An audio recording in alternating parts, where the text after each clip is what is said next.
Okay, where's this killer pizza?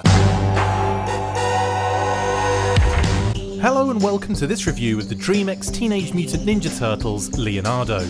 I'm Chris McLeod, aka Diagnostik80, and in a slight departure from my usual Transformers reviews, I will be cowabundering my way through this video today to show you this brand new DreamEx product sponsored by In Demand Toys. Let's start with a quick background of the character. Leonardo di Ser Piero da Vinci was an Italian polymath who lived... Oh, hang on. Sorry, I'm reading the wrong wiki page. Leonardo, when referencing the Teenage Mutant Ninja Turtles, is the leader of the four brothers when on mission and generally a sensible goody two-shoes the rest of the time. As with all his turtle bros-ifs, Leonardo's name was given to him by Splinter, the Rat Man, thanks to his love of Renaissance art. We'll get into the multitude of origins for Splinter another time. Leonardo, often referred to as just Leo, seemed to almost enjoy the discipline of martial arts and always gave his master the utmost respect. When Eastman and Laird created the TMNT, it was as if they made the four brothers all completely different in order to make sure they worked as a team. Each one of them has a distinct personality that veers into extremes, and with Leo it was the need to be 100% business and loyal to a fault. There have been so many Leonardo figures that it's almost impossible to mention them all now, so I will do that on my video review of his Mondo figure, which is also in my possession now. My favourite incarnation of the TMNT will always be the original comic, but I have a massive soft spot for the original cartoon and the 1990 movie. Leo was a touch more lovable in the animated series, where all of their personalities were softened, but in the comic he was very much a take charge and kick leader. He even went solo against the Foot in his original one-shot comic, a move that would be more closely attributed to Raphael, and an idea that was shared with the writers of the 1990 movie, where they switched the characters for that very same scene. Like the rest of his crew, Leo wore a red bandana in the beginning, and it wasn't until the cartoon when the team decided they needed to be recognised as individual characters that the colour combos were added. Leo got blue, and also, just like his comic appearances, wielded two katana swords. Leonardo, his swordsmanship is unmatched. The most recent comic adaptation of the Turtles by IDW has been absolutely fantastic. I've enjoyed all the homages to the bevy of characters and thought some of the storylines have met and even surpassed the original Eastman and Laird offerings.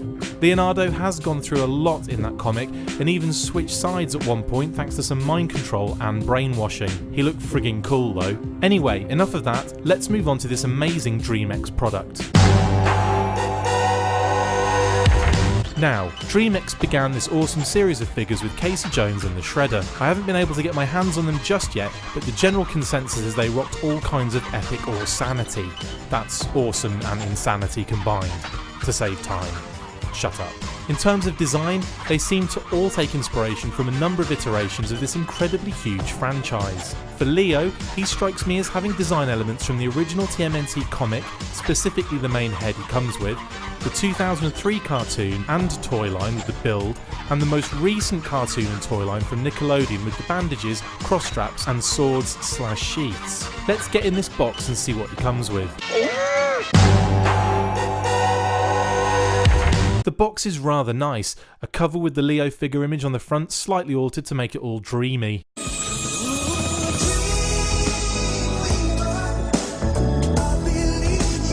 She's a babe! That slides off to reveal the even sexier black box.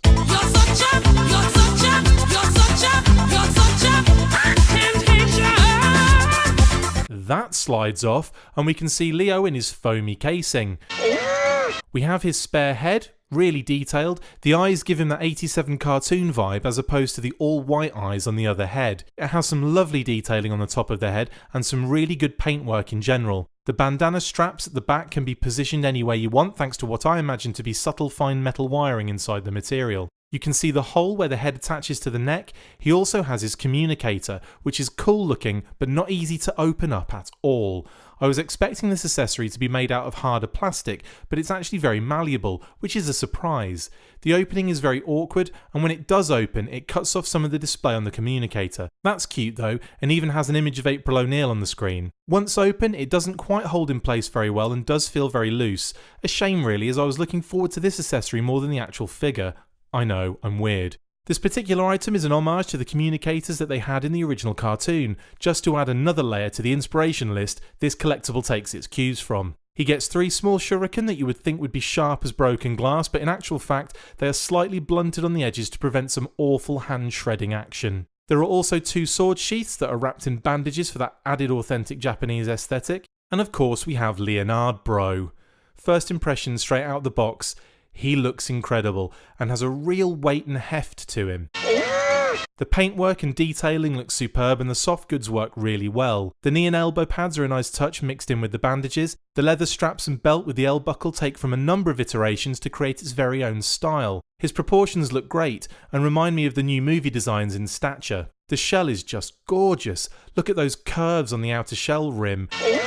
And the added scratch marks from battle give it a feeling of age and realism. He is pretty stiff in places, but he's articulated at the neck, shoulders, elbows, wrists, hips, knees, ankles, and a single articulation that moves both toes. Head, shoulders, knees and toes, knees and toes. There's still another level of weapons and accessories. Just in case he gets an office job, Leo gets a name tag for his desk, or I'm guessing to sit on the stand that he also comes with. There's no official spot for it on the base, but you can just have it rest on there. The stand is very simple, just plug the arm into the base and you can move the metal wiring up and down to meet the figure's grundle. It's good that they include this, but in all honesty, he has great balance without using it.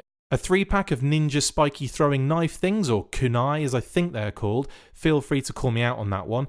He also needs to carry his kunai, so he is given a leather thigh strap for them. A shit ton of spare hands, 3-fisted ones, 2 open ones and a thumbs up. You can just about use the thumbs up to squeeze a shuriken in there, but it will fall out if not balanced correctly. The 2 open hands can be used to hold the pizza, but again it's a balance thing. A fancy leather satchel with a velcro strap and a clip on the back, thinner leather satchel with the same mechanics, and 2 pieces of veggie pizza. Each bro will have 2 of these and Raph has the box for all the pieces to go in. I think they've gone for a vegan pizza due to them all getting type 1 diabetes. A grappling hook, mine seems to be a little deformed and it's sharper than a pair of Shredder's skid-marked undercrackers.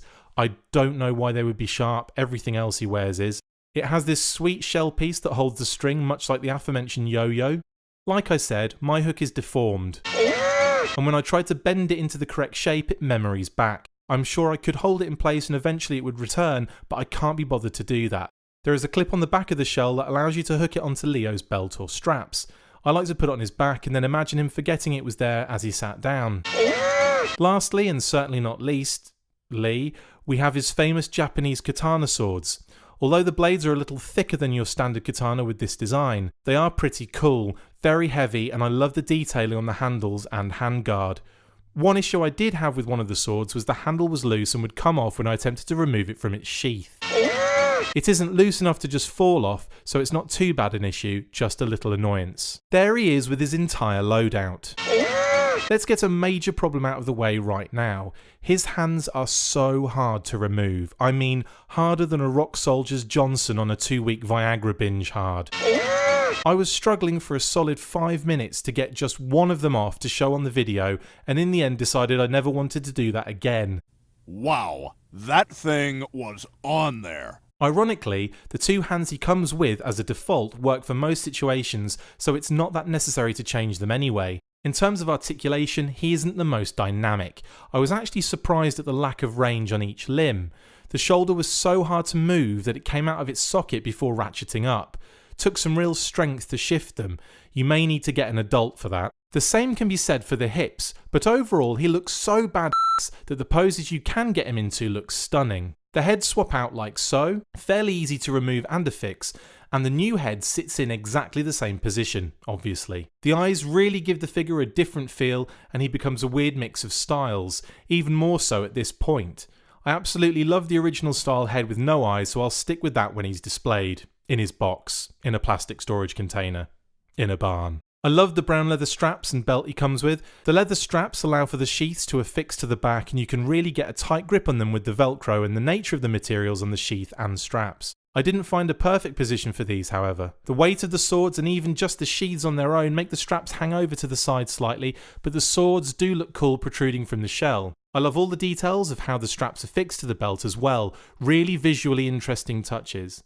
The belt buckle is so cool, with the classic L on the fake metal shield. Very cool. His default hands hold the sword superbly, almost a perfect grasp. Not too light and certainly not loose in any way. Like a good handy J. He can also hold the communicator, pizza, shuriken and kunai in these hands pretty effectively. The shuriken and kunai also fit in between the open fingers, so he can hold more than one or just look cool. The kunai slot into the leather sheath pretty easy, and the strap goes on his thigh. I chose the left side based on official images of the figure online. I would end up stabbing my knee and groining myself if I wore them there, but they look cool, so whatevs. The communicator fits nicely in his large leather pouch, but nothing can really go in the thinner one. Once again, I put them in positions on his belt that the official images suggested, but you can really do what you want here. I went for the big pouch on the front of his right side and the little pouch on his left, just a preferences thing. So, overall, this guy is a beast. I love the design and the execution of that bulkier size. He really does look amazing.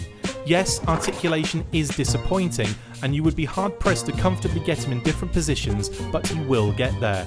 The hands just don't come off without a 6-month weights only gym membership, but the default option covers all of the bases, so it's not a big deal. Trust me when I say that if you do change the hands to get him in a pose you want, you will never change them back. Ever. I exaggerate, but damn. The accessories are very cool, and bar a few little annoyances, still once again look really neat when displayed. I had a lot of fun messing around with him and can't wait to get stuck into Raph next. When they are all together, including Casey and Shredhead, I think they will look sensational, and that has my TMNT juices bubbling. Or that could just be the mutagen ooze I drank earlier. No, Leonardo's available at www.idtoys.co.uk currently, but feel free to visit the site anyway to gaze on all the shiny, awesome things. Alternatively, you can find us at a number of shows throughout the year, or even, perish the thought, visit the shop at the Dixon Shopping Centre in Norwich on the Reefham Road. Speaking of DreamEx, Nick loves to talk about his mundane dreams, so if you go into the shop, make sure you take a pillow.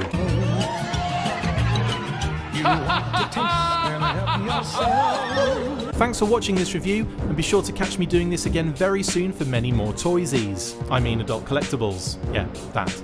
I have been Chris McLeod, and you must have been told there'll be an extra scene at the end of the credits. There isn't.